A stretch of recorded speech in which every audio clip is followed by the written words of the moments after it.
I'm Kyle, I play bass and sing. And James, I play drums. And Keith, I play guitar and sing. And James, I play guitar and sing as well.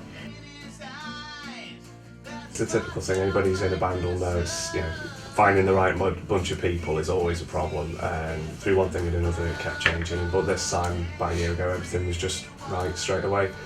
It's just worked really well since then, hasn't it? Yeah, you originally had one guitarist, and Keith was originally the drummer. Yeah. And he pulled out for personal reasons, didn't he? And just by coincidence, I'd known Kyle from about 6 years ago, but we'd lost touch. But just seeing a message on Facebook, guitarist had left, you got in touch. Perfect timing. And you knew Jim as well, so you thought, oh, I'll have a go on the guitar. Yeah. And we had the first practice, and it just hit off straight away. Yeah. Take the chance, don't look your way. Nobody noticed anyway. Set our soul on fire. Not screamy. Not screamy. It's heavy rock, but with good melody and good powerful vocal lines, good catchy melodies and hooks that will make you remember the songs.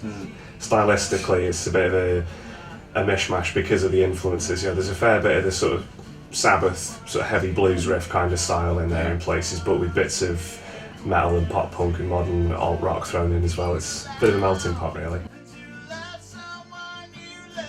Me personally, probably Devil's Song, because it was one of the earlier ones that we wrote, but not. He wrote it. Because you wrote it and you sang on it. No, more because of the age. But it's not because I've got a preference on the song. It's just that to me it means a bit more to me because it was one of the earlier songs that we did. So. I was going to say, for me, that is the one when I think Hybrid.9 has that sort of sound. It's when we first started writing it.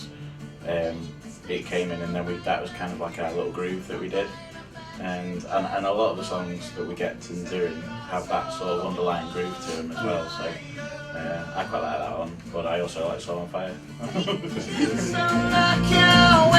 Nobody noticed anyway. Set our soul on fire.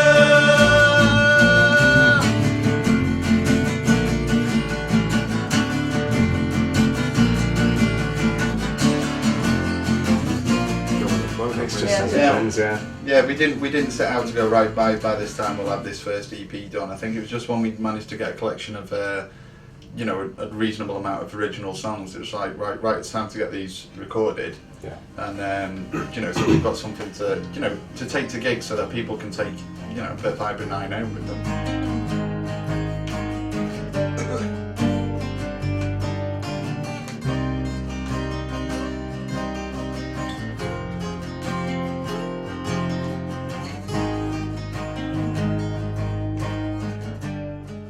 Possibly was the first show at the Box. I'm inclined to say the same as well. Yeah, I mean the headline gig was awesome. Yeah, we've got a really good reaction, but the first gig, we just did. Not this one. The one in August last year.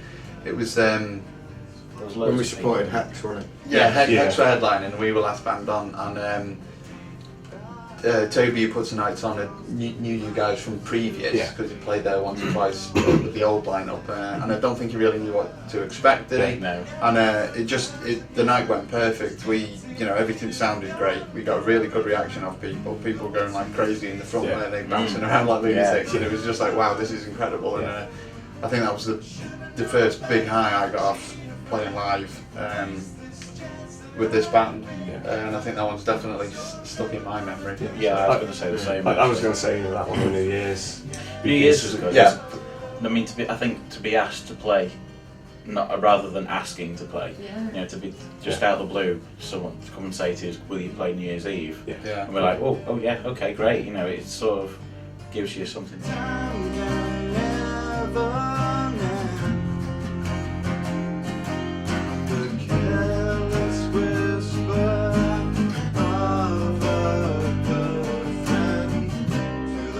The only thing close to that we've possibly given a thought about is we've given some thought to maybe having a little, I don't know, what's the word?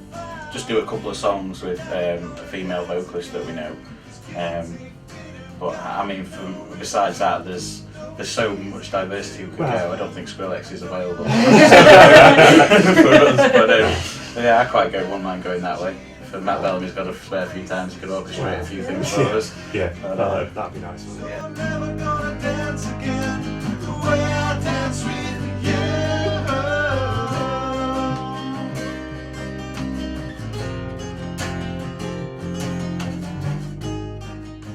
Well, we've been asked to play Crew Live. We're just waiting for that to Yeah, we haven't get had a date sorted out. confirmed yet of any, but we've been told that we're on there somewhere. Yeah, hopefully that's going to be at the Box as well, which is great because last year was our first gig there, and we played at one of the local pubs in Brunswick, and that was our first gig, so that was like quite nervous. But this year it's like, you know, we've moved up a step because obviously we're one of the bigger venues. Yeah.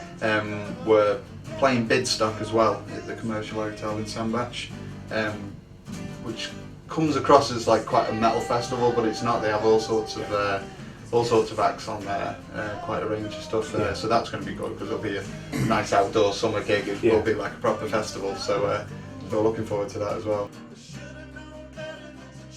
Well, we've got a load of gigs coming up, haven't we? Yeah, we've got like 11 until the end of July, which is I'm quite chuffed with that.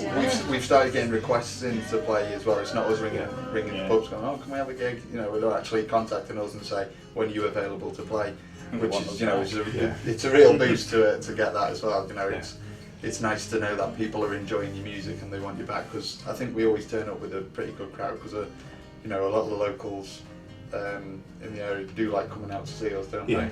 Yeah. So it's pretty much a gig frenzy for the next few months.